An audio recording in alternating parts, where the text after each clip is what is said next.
Sacramento, California, a rash of fraudulent pandemic unemployment claims filed under the names of jail and prison inmates, including more than 100 on death row, has bilked California out of hundreds of millions of dollars, a law enforcement task force said Tuesday.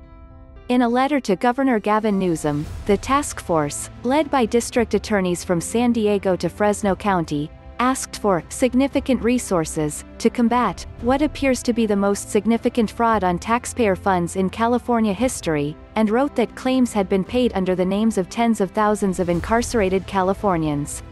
In most cases, task force members said, the payments were sent in the form of prepaid debit cards to addresses designated on the applications and later deposited to inmate accounts in jail and prisons, but in some, the benefits were sent directly to the institutions.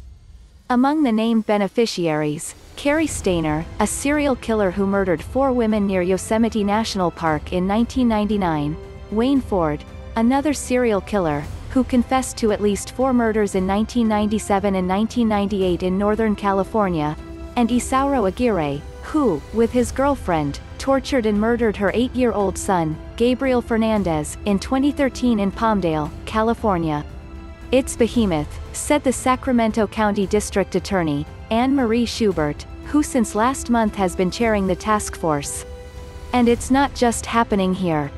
In a statement, Newsom thanked the district attorneys for their commitment to resolving this issue, and said his Office of Emergency Services was creating a task force to coordinate state efforts.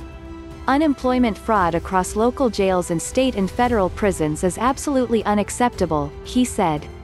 California, like many states, has struggled with unemployment abuse during the pandemic. When businesses began to shut down in the spring, a tidal wave of applications for benefits overwhelmed state unemployment systems and caused weeks-long processing backlogs. Those delays worsened when Congress created new programs in response to the pandemic that made benefits more generous and expanded eligibility. With millions of Americans out of work, states faced enormous pressure to start paying out benefits quickly. They were largely successful. By early May, some 30 million people were receiving payments, according to federal data. Economists widely credit the expanded benefits programs, along with other forms of federal aid, with stabilizing the economy and protecting millions of families from lasting financial harm. But the rush to process unemployment applications also opened the door for fraud.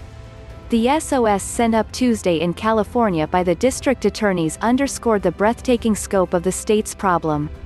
And it drew attention to similar reports of fraud in Massachusetts, Illinois, Kansas and other states.